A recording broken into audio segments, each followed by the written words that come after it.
Good afternoon, children. How are you? Today we'll learn the lesson Class 6 Subject English.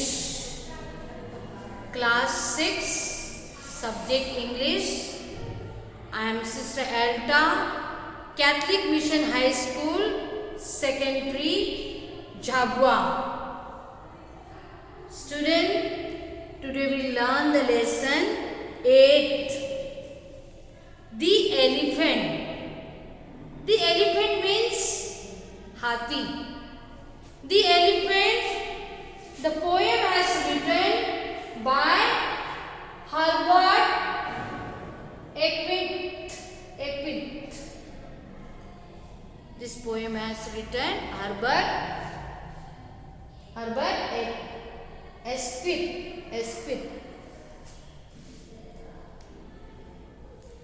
The elephant means hathi. Okay, children, open your textbooks. I am reading just now, and point out your finger where I am reading the paragraph. After paragraph, I will explain how this poem. Then we will recite the poem. Okay. Lesson number 8. The elephant. The elephant means hathi. Okay. Here comes the elephant, swaying alone, with his cargo of children, all singing a song to the tinkle of laughter. He goes on his way, and his cargo of children have crowned him with mane.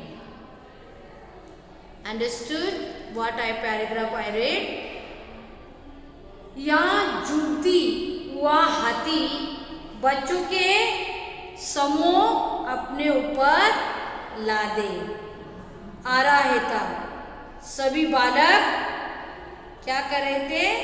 गाना गा रहे थे और उनके हंसने एवं उत्पन्न आवाज घंटियों की आवाज वो अपने रास्ते में चल रहे थे।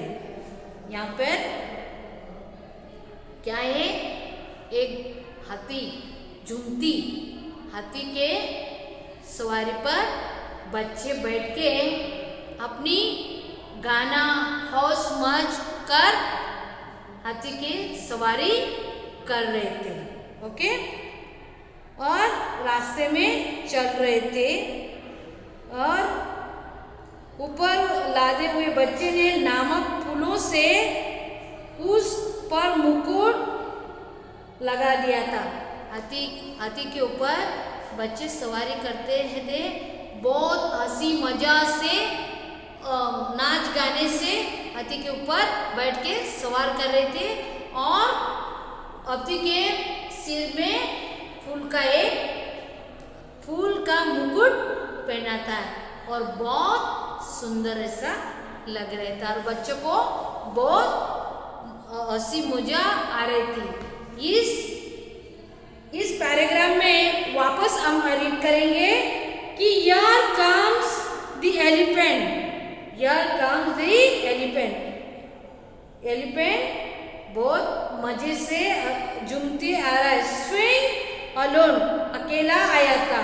with his cargo of children, वो बच्चों के साथ हंसी मजे से आ रहे थे। Okay, all singing a song, गाना गा रहे थे। To the twinkle of laughter, to the twinkle of laughter, okay, हंसी मजा से आ रहे थे। यह क्राउन विथ मे का मतलब सफेद और गुलाबी रंग के, ओके, और दूसरा क्या है? मुकुट, क्राउन।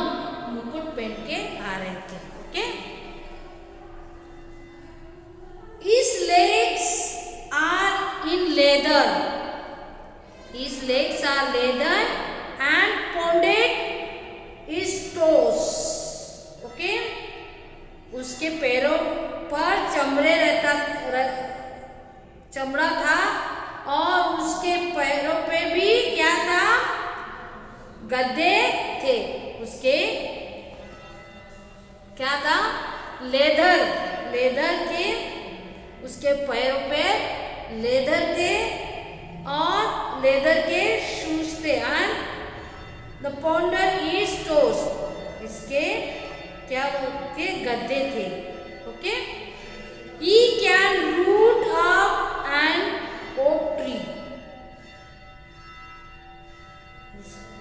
क्या कि यह एक ओक का पेड़ था, जड़ था, वो उखाड़ भी सकता है।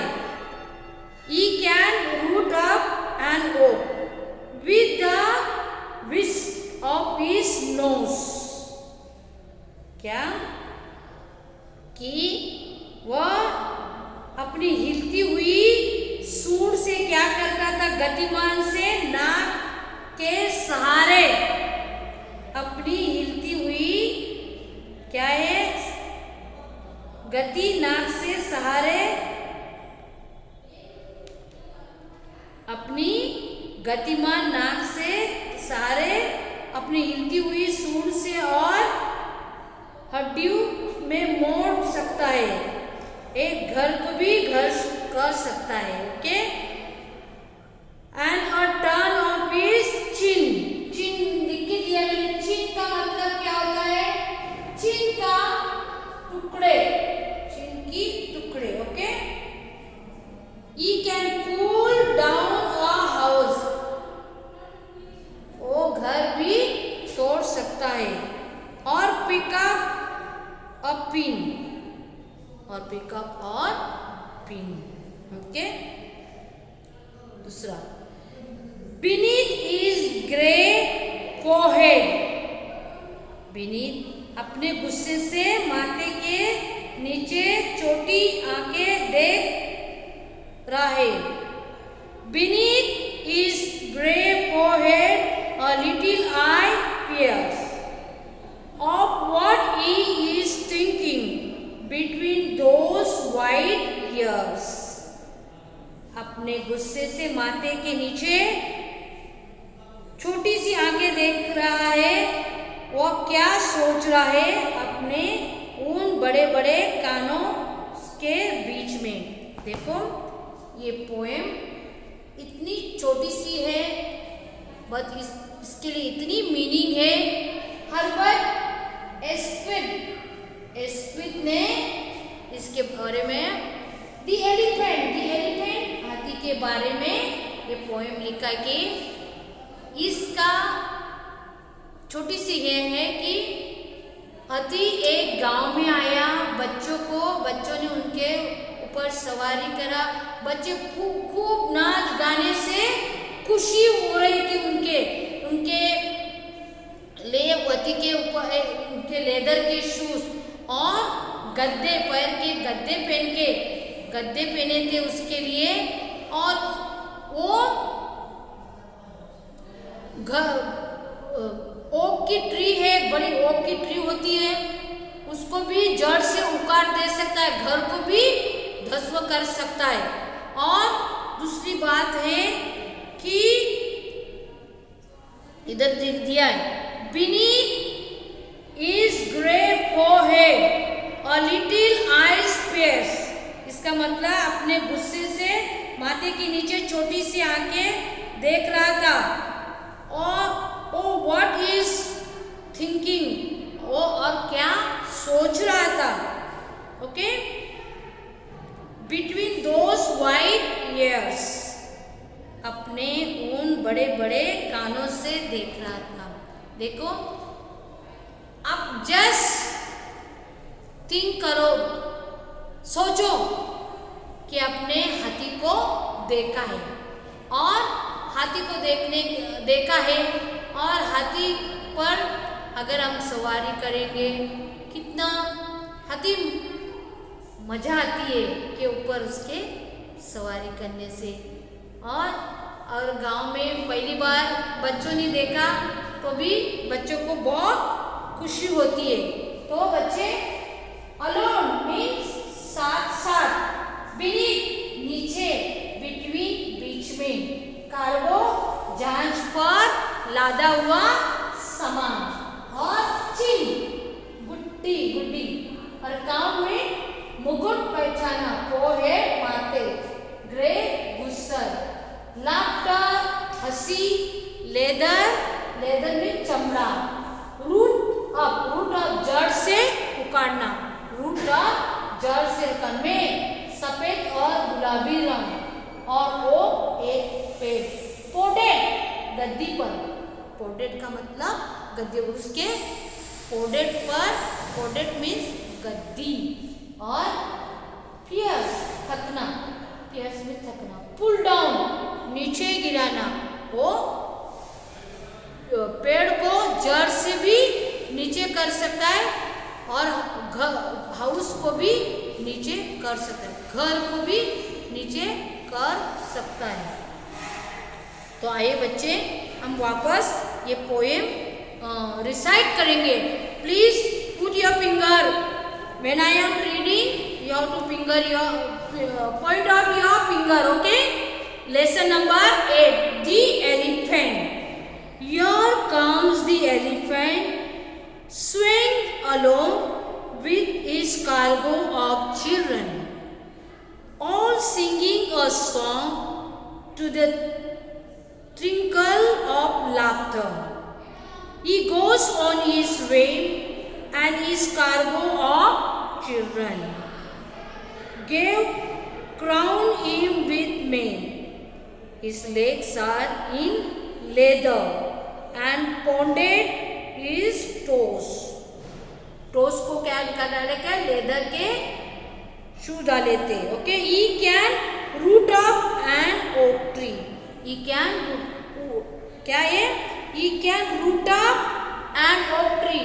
ओ जो ओक पेड़ था उसको भी जड़ से निकाल सकता है। With his whisk of his nose, इसके नोज को भी सांस लेने से भी। With a wave of his tongue, tongue का मतलब, and a turn of his chin, chin का मतलब टुकड़ा, नोक से, ट्रंक से और चिन से टुकड़े भी कर सकता है। He can pull down a house, घर भी तोड़ सकता है, और pick up a pin, pin भी उठा सकता है। Beneath his grey forehead, all little eyes spares of what is he thinking, वो क्या सोच रहा है। Between those white ears, ears का मतलब कान, okay? This poem has written by Herbert Asquith. Nature teaches beasts to know their friends. Children, we have learned this poem very nicely. Learn also. Poem is very small. The elephant means hathi. This poem is written by Herbert Asquith. Okay. This poem is very small but have meaning, and you have to learn, read and recite your own. Okay. Thank you. Have a nice day.